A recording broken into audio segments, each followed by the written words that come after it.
Hi friends, నమస్తే. మీ శ్రీలహరి అండి. ఈరోజు చక్కగా నేను కొంచెం 4 ఉల్లిపాయ ముక్కలు, పచ్చిమిరకాయ ముక్కలు, కొద్దిగా కరివేపాకు, కొంచెం మునక్కాకు వేసుకొని తాలింపు పెట్టేశానండి. దేనికి అనుకున్నారు? మన ఇంటి మునక్కాయ ముక్కలు పులుసు వేసుకుందామని చేశానండి. ఇదిగోండి, కొంచెం చింతపండు నానేసాను, కొంచెం గల్లుప్పు, కొద్దిగా పసుపు. ఇక ఉల్లిపాయ ముక్కలు మంచిగా నిండిపోతున్నాయి కదా, వీటిల్లో మనం మునక్కాయ ముక్కలు వేసేసుకుందాం. కరెంట్ లేదు ఈరోజు.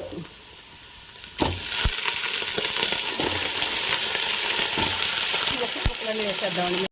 ఇది కూడా ములక్కాయ ముక్కలు వేస్తానండి. వెంటనే గల్లుప్పు వేస్తున్నాం, కొద్ది పసుపు. చక్క ముక్కలు మొత్తం కలిసినట్టు మన క్లాత్ పెట్టి అటు ఇటుగా చక్క తిప్పేస్తున్నాను ముక్కల్ని.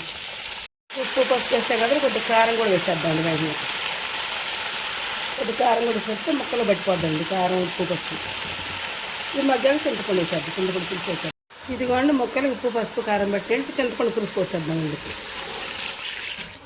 ఓకే, చక్కగా ఇవి నిదానంగా చిన్న మంట మీద, నాటుకాయలు కదా మన ఇంటి దగ్గర కాయలు, చిన్నగా ఉడుకుతాయి. గ్యాస్ కొంచెం తగ్గించేసుకొని ఇప్పుడు మనం ముక్కలు ఉడికేసుకొని చక్కగా ఈ పులుసు ఉడికేసరికి మనం బట్టలు ఉతికేసుకుందామండి. ఎండకి అసలు అమ్మో ఏమైనా చచ్చిపోతామే అనిపిస్తుంది, అంత బాగా వేస్తుందండి ఈ సంవత్సరం. చూసారండి, ఈ విధంగా పులుసు పోసి చక్కగా ఉడికిన తర్వాత మనం లాస్ట్లో కొంచెం ధనియాల పొడి వేసుకుందామండి. ఇదిగోండి, మన మునక్కాయ పులుసు ప్లస్ మునక్కాయ ఆకు తాలింపులో వేసి చేశానండి పులుసు.